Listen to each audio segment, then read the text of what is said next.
Hello दोस्तों, स्वागत है आप सभी लोगों का स्टडी विद राजा साहब पर। मैं परवीन सिंह आप सभी लोगों के साथ में। जैसा कि आप सभी लोग जानते हैं, यूपी टीजीटी के लिए मैथ्स की क्लासेस कंटिन्यूसली हम लेकर के आ रहे हैं और आप सभी लोग जो है ज़्यादा से ज़्यादा विद्यार्थियों तक पहुंचा भी रहे हैं क्लासेस को। तो दोस्तों, हमारा टॉपिक चल रहा था व्रत, जिसके बारे में हमने कल बात कर ली थी कि उसके अभिलंब की समीकरण क्या होगी, उसके स्पर्श रेखाओं की समीकरण क्या होगी। और आज हम जो है पढ़ने जा रहे हैं, देखो सरल रेखा पढ़ लिया, व्रत पढ़ लिया। आज हमारा टॉपिक रहेगा परवलय यानी पैराबोला। तो आज हम समझेंगे कि पैराबोला क्या होता है, पैराबोला की जो स्टैंडर्ड इक्वेशन है वो क्या होती है, और पैराबोला को जो व्यापक समीकरण है उसके अंदर क्या क्या कंडीशन हो कि वो एक पैराबोला को रिप्रेजेंट करे। इन सब के बारे में अपन बात करने वाले हैं। तो अपन सबसे पहले समझेंगे कि पैराबोला होता क्या है। जिस प्रकार से अपन ने व्रत के बारे में बात करी थी कि एक फिक्स बिंदु से एक मूविंग पॉइंट की डिस्टेंस जो है वो कंटिन्यूसली कांस्टेंट रहेगी और उसके द्वारा बनाया गया जो बिंदु पथ होता है उसे हम व्रत कहते हैं। वैसे ही परवलय क्या होता है, तो आप परवलय की डेफिनेशन लिख लेंगे और परवलय की जब डेफिनेशन लिखेंगे वहीं से इसका जो इक्वेशन है वो भी निकल कर आ जाएगा। तो आप परवलय के अंदर लिखेंगे कि परवलय एक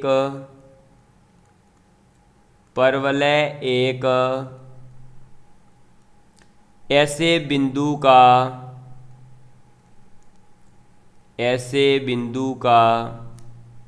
बिंदु पथ है। बिंदु पथ को इंग्लिश में कहते हैं लोकस, ठीक है। तो बिंदु पथ है जिसकी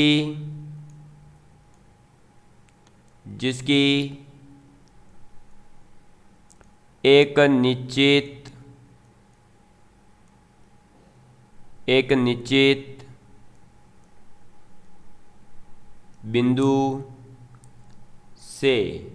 बिंदु से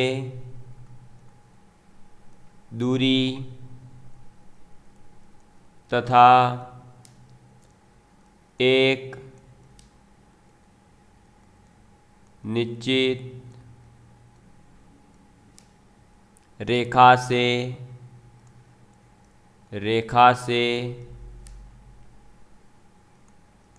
लंबवत दूरी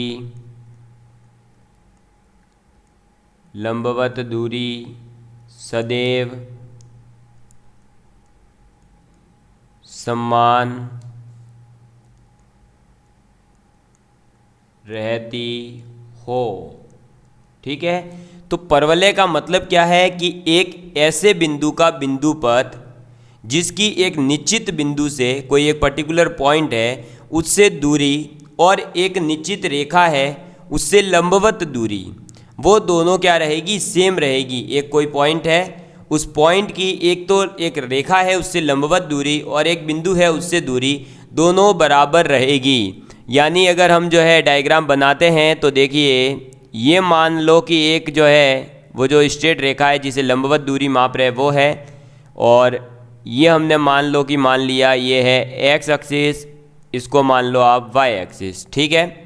अब इससे किसी एक पॉइंट की परपेंडिकुलर डिस्टेंस, मान लो यहाँ पर एक पॉइंट है और इस पॉइंट की डिस्टेंस यहाँ पर उपस्थित एक पॉइंट से जो डिस्टेंस होगी ये मान लो एस है और ये पॉइंट मान लो पी है। तो ये परपेंडिकुलर डिस्टेंस जो है वो और ये जो डिस्टेंस है वो इक्वल होगी। तो ये पॉइंट जब मूव कर रहा होगा तो हमेशा कैसे मूव करेगा, इस टाइप से ऐसे मूव करता रहेगा। समझ में आ गई बात? इस टाइप से ये पॉइंट मूव करता है। तो ये जो हमारे पास में आकृति हमें मिल रही है, जो ज्योमेट्री हमें मिल रही है, इस ज्यामिति को ही हम क्या कहते हैं, इस ज्यामिति को कहते हैं परवलय। क्या कहते हैं दोस्तों? परवलय कहा जाता है। और ये जो हमारा एस पॉइंट है, इस एस पॉइंट को कहा जाता है फोकस, ठीक है। क्या कहा जाता है? फोकस कहा जाता है। और ये जो एक्स एक्सिस है इसे हम कहेंगे एक्सिस। समझ में आ गई बात? और ये जो है हमारी, ये होती है डायरेक्ट्रिक्स। क्या होती है? डायरेक्ट्रिक्स होती है, ठीक। डायरेक्ट्रिक्स को आप हिंदी में क्या कहोगे, तो नियता कहते हैं। और जो फोकस है उसे नाभि कहा जाता है। ये क्या है? अपनी नियता है। और ये फोकस यानी अपनी है नाभि। समझ में आ गई बात। एक्सिस यानी कि अक्ष। ठीक है, तो ये अपना क्लियर हो गया। परवलय कैसे बनेगा, परवलय की डेफिनेशन क्या है। अब नाभि क्या है, तो जो स्थिर पॉइंट है उसे, तो इसकी डेफिनेशन लिखने की ज़रूरत नहीं है। और जो एक निश्चित रेखा होती है उसे हम नियता कहते हैं। ये दोनों चीज़ आपको समझ में आ गई होगी कि नाभि और नियता क्या है।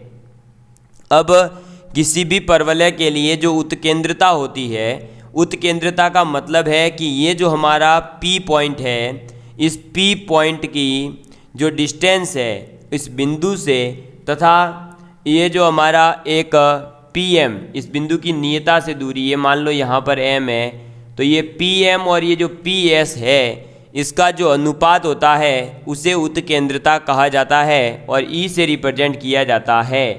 किसको? ये जो PS यानी उस एक फोकस से दूरी उस बिंदु की और एक निश्चित रेखा जो है नियता, उससे जो दूरी होगी उसका जो रेशियो होता है इसे हम E से रिप्रेजेंट करते हैं। और परवलय के लिए जो है, परवलय कब बनता है, तो परवलय तब बनेगा जब आपका E बराबर 1 हो। ये बात आप याद रखना, ये डायरेक्ट छोटा सा क्वेश्चन यहाँ से पूछा जा सकता है। तो परवलय एक ऐसे बिंदु का बिंदुपथ होता है जिसकी एक निश्चित बिंदु से दूरी और एक निश्चित रेखा से लंबवत दूरी सदैव समान रहती है। इसके अंदर उस पर्टिकुलर निश्चित बिंदु से दूरी और निश्चित रेखा से जो दूरी का अनुपात है उसे E यानी कि उत्केंद्रता, इसेंट्रिसिटी से रिप्रेजेंट किया जाता है। और इसका जो परवलय के लिए वैल्यू होती है वो होती है 1। समझ में आ गई बात, क्लियर है। और दोस्तों जो ये हमारा नाभि है, इस नाभि से गुजरने वाली और ये जो नियता है, इस डायरेक्ट्रिक्स के पैरेलल जो एक लाइन होती है, जो कि ये मान लो ये है, तो ये जो P और ये P डैश लाइन आ रही है, इस लाइन को क्या कहा जाता है? नाभि लंब कहा जाता है। क्या कहा जाता है? इसे हम कहते हैं नाभि लंब। तो नाभि लंब क्या होता है? नाभि लंब जो है वो हमेशा परवलय के केंद्र से गुजरेगा, यानी जो नाभि है उससे गुजरेगा। साथ ही साथ ये लाइन हमेशा पैरेलल होगी किसके? डायरेक्ट्रिक्स के। और इस नाभि लंब की लंबाई जो होती है, आगे आप लिखेंगे नाभि लंब की लंबाई, नाभि लंब की लंबाई। तो नाभि लंब की लंबाई यानी कि लेटस रेक्टम जिसे कहा जाता है इंग्लिश में, वो कितनी हो जाएगी? तो वो हो जाएगी 2 गुणा नाभि की जो फोकस है उसकी नियता से कितनी दूरी है। ठीक है, नियता यानी जो डायरेक्ट्रिक्स है, जो कि एक पर्टिकुलर लाइन होती है, ठीक, निश्चित जो लाइन है उससे दूरी। तो 2 गुणा नाभि की नियता से दूरी, उसे कह देते हैं, ये किसके इक्वल हो जाती है? नाभि लंब की लंबाई के। जो वर्टेक्स है, तो इसके अंदर ये जो वर्टेक्स है हमारा, ये वाला हो जाता है। कौन सा वर्टेक्स होता है? ये वाला जो पॉइंट होता है, ये, इसे हम कह देते हैं वर्टेक्स, और इसे A से रिप्रेजेंट कर देता हूँ मैं भी। ठीक है, तो इसके अंदर जो ये आपका, मान लो कि इधर ये आपका Z पॉइंट है, तो ZA और ये जो AS है वो इक्वल होता है। कितना? ZA और ये जो AS है ये इक्वल होगा। ये बात आप लोगों को याद रखनी है। और ये इक्वल होगा, इसका मतलब सीधी सी बात है कि अगर ये A है तो मान लो ये अगर आपका A है तो ये भी A हो जाएगा। इसका मतलब ये हो जाएगी, इस नाभि की दूरी इस नियता से कितनी? 2 है। तो आप ये कह सकते हो कि जो हमारा नाभि लंब है वो डिस्टेंस कितनी होती है? 4A हो जाएगी, क्योंकि A मानी है अगर डिस्टेंस तो 2A हो जाएगी, और 2A इंटू 2 यानी 4A हो जाती है। समझ में आ गई बात, क्लियर है आप सभी लोगों के लिए? तो आपको ये समझ में आ गया होगा कि परवलय क्या है, नाभि क्या है, नियता क्या है, इसेंट्रिसिटी क्या है, अक्ष क्या है, नाभि लंब क्या है, नाभि लंब की लंबाई कैसे निकालेंगे, और वर्टेक्स यानी कि शीर्ष क्या होता है। ये सब चीज़ें आप लोगों के अगर समझ में आ चुकी है तो हम परवलय की जो स्टैंडर्ड इक्वेशन है वहाँ पर बढ़े उससे पहले मैं आप लोगों को एक क्वेश्चन करवा देता हूँ। तो आप पहले जो है एक क्वेश्चन नोट डाउन कर लीजिए, और क्वेश्चन कर लेते हैं अपन। क्वेश्चन फर्स्ट कहता है कि किसी परवलय यानी डायरेक्ट मैं लिख रहा हूँ पी डॉट पैराबोला की फोकस एप से रिप्रेजेंट किया जाता है। मैं डायरेक्ट लिख रहा हूँ नाभि की जगह फोकस एप 0,0 है तथा डायरेक्ट्रिक्स नियता उसकी इक्वेशन दे दी है x + y + 1 = 0। ठीक है, हो तो इसका समीकरण अक्ष नाभि लंब और नाभि लंब की लंबाई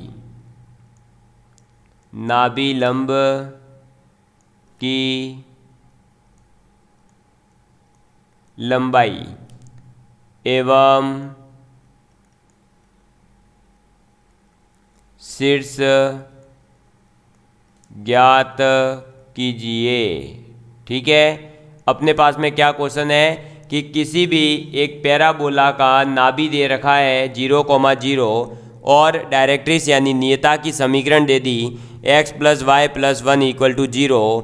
तो इसकी समीकरण बतानी है, उसका अक्ष बताना है, उसकी नाभि लंब क्या होगी वो बताना है, नाभि लंब की लंबाई क्या होगी वो बताना है, और इस परवलय का शीर्ष क्या होगा वो बताना है। जैसा कि आप सभी लोगों को पता है कि परवलय के अंदर परवलय की डेफिनेशन के अकॉर्डिंग क्या होगा, किसी भी एक परवलय के ऊपर उपस्थित पॉइंट की उस पर्टिकुलर उसकी नाभि से और उसकी नियता से जो दूरी होगी वो हमेशा क्या होगी, बराबर होगी। तो अगर हमें किसी पॉइंट मान लो x, y पॉइंट जो है वो पैराबोला के ऊपर है, यानी परवलय के ऊपर जो पॉइंट है वो हमने मान लिया कि x, y है, तो इसकी x, y की जो डिस्टेंस है वो 0,0 से कितनी हो जाएगी, x - 0 का होल स्क्वायर प्लस y - 0 का होल स्क्वायर, ये डिस्टेंस हो जाएगी। और इक्वल ये किसके होगी, तो इस लाइन से इसकी परपेंडिकुलर डिस्टेंस कितनी है उस पर डिपेंड करेगी। और जैसा कि आपको मैंने बताया था परपेंडिकुलर डिस्टेंस निकालने का क्या तरीका है, इस पॉइंट को इसमें पुट कर दो तो वापस आ जाएगा x + y + 1 divide by x का कोफिशिएंट कितना है 1 और 2 का y का कोफिशिएंट भी 1 है, 1 और 1 का स्क्वायर वापस से 1 ही आएगा, फिर उनको ऐड करोगे 2 आएगा, यानी इधर आ जाएगा √2। ठीक है, तो ये जो है आपके पास में क्या आ गया, देखिए ये आ जाएगा x² + y² = x + y + 1 divide by √2। ठीक है, इसको आप थोड़ा सा सिंप्लीफाई करेंगे तो ये इक्वेशन आ जाएगी, देखो √2 का इसे गुणा कर लो, x², ये हो जाएगा y² बराबर √2 से जब गुणा करोगे और इसको जो है आप या तो स्क्वायर करके एक्सपेंड कर दो, स्क्वायर कर दो, तो ये हो जाएगा x² + y²। और जब आप इसको पूरा सॉल्व कर चुके होंगे तो समीकरण आ जाएगी x² + y² माइनस का 2xy माइनस का 2x माइनस का 2y और माइनस का 1 = 0। समझ में आ गई बात। तो समीकरण क्या आ गई अपने पास में, ये जो समीकरण आई है x² + y² minus 2xy minus 2x minus का 2y और माइनस 1, ये क्या है, ये है परवलय की समीकरण। क्या है, परवलय की समीकरण है। समझ में आ गई बात। अब परवलय की समीकरण आ चुकी है तो परवलय का अक्ष हमें निकालना है। ठीक है, तो अक्ष कैसे निकलेगा बताइए। आप सभी लोगों को पता है दोस्तों कि जो नियता होती है उस नियता के परपेंडिकुलर जो लाइन होगी वो क्या कहलाएगी, अक्ष कहलाएगी। और किसी भी एक लाइन के परपेंडिकुलर अगर दूसरी लाइन निकालनी है तो आप लोगों को पता होगा, जैसे ये है हमारे पास में लाइन x + y + 1 = 0, तो हम इसे लिख सकते हैं y = -x और -1। इसका अगर स्लोप देखें तो वो है -1। ठीक है, इसका स्लोप कितना है, ढाल कितना है, -1। आप लोगों को पता है कि दो लाइन अगर परपेंडिकुलर होती है तो उन दोनों के जो स्लोप है उसका गुणा कितना होता है, -1 होता है। तो अगर m1 ही -1 है तो m2 कितना होगा, ऑब्वियस सी बात है m2 बराबर आ जाएगा +1। और इसके परपेंडिकुलर लाइन का अगर स्लोप अपने पास है तो y बराबर एम एक्स, एम की जगह आ जाएगा 1, तो ये आ गया x प्लस c को जो है अपन यहाँ पर क्या मान रहे हैं 0, क्योंकि ये कहाँ पर है अपने 0,0 पर ही है इसकी नाभि, इसलिए तो y बराबर क्या आ गया x, यानी y माइनस एक्स बराबर 0। ये क्या हो जाएगी, ये हो जाएगी अपने अक्ष। क्लियर है? तो अक्ष अपन ने निकाल लिया, अपने परवलय की समीकरण निकाल ली। नेक्स्ट अपन आगे बात करते हैं, तो नेक्स्ट आ जाती है नाभि लंब, क्या लेटस रेक्टम। ठीक है, मैं डायरेक्ट शॉर्टकट में LR लिख रहा हूँ। तो अब अपन किसकी बात करने जा रहे हैं, LR की, लेटस रेक्टम की।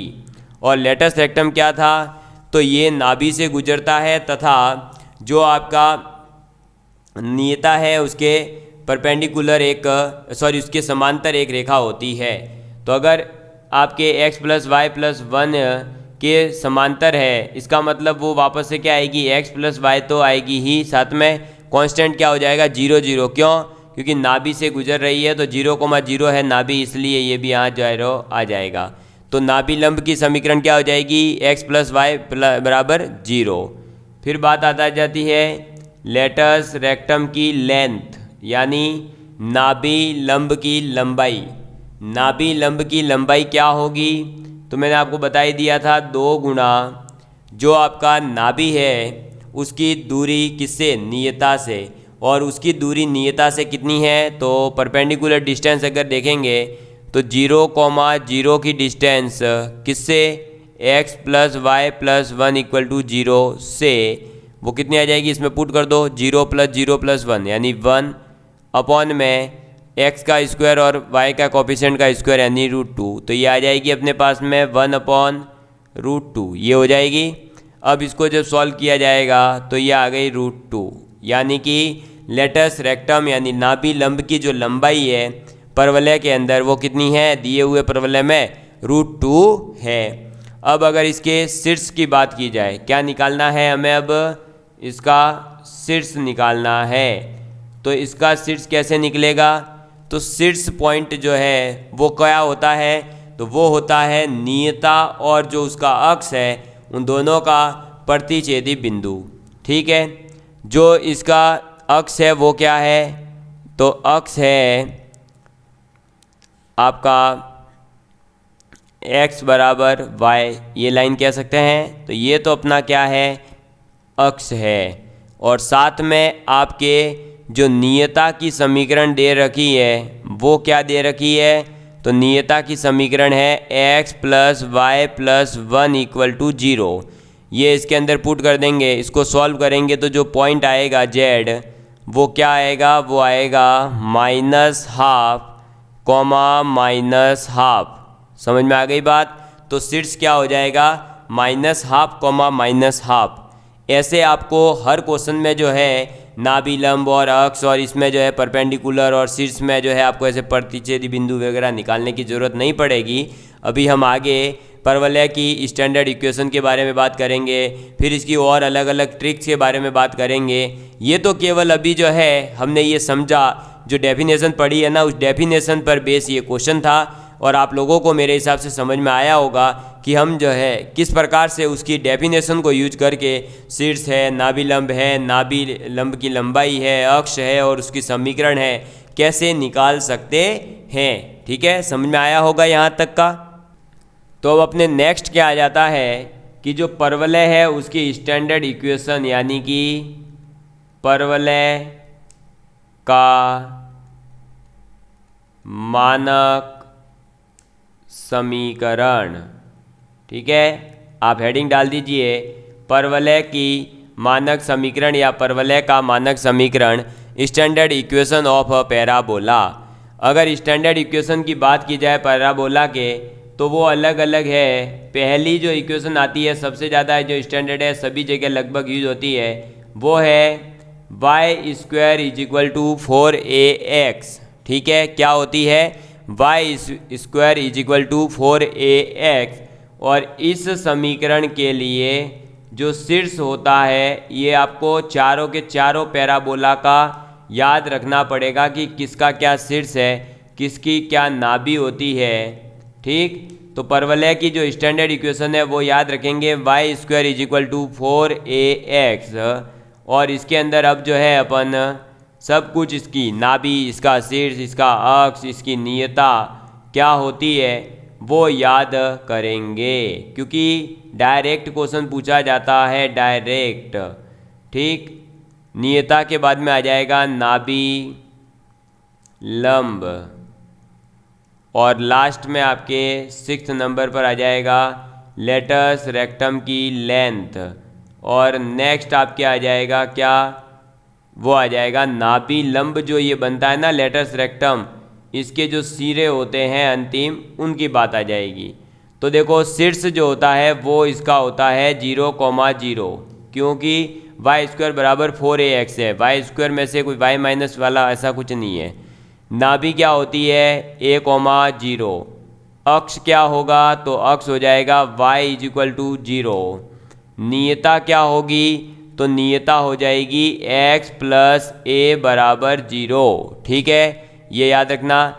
नाभि लंब क्या हो जाएगा, तो नाभि लंब हो जाएगा x is equal to a, और लेटस रेक्टम यानी नाभि लंब की जो लंबाई होगी वो क्या होगी, 4a, यानी जो आपका पैराबोला दे रखा है उसमें x का जो कोफिशिएंट होगा वो लेटस रेक्टम की लेंथ को रिप्रेजेंट करेगा, और इसके जो सिरे होंगे अंतिम वो हो जाएंगे a,2a, और आपका नेक्स्ट आ जाएगा a,-2a। समझ में आ गई बात।